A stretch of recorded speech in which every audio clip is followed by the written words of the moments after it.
है।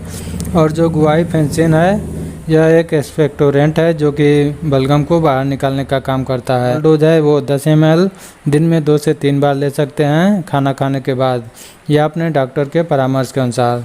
फ्रेंड्स, इसको लेने से पहले अपने डॉक्टर से परामर्श ज़रूर ले लें, तभी इसका इस्तेमाल करें, क्योंकि डोज जो है एज और वेट के हिसाब से अलग अलग होता है।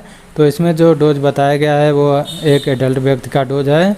और अगर इस सिरप का इस्तेमाल 5 साल से 10 साल के बीच के बच्चों के लिए कर रहे हैं तो उनको 5 ml दिन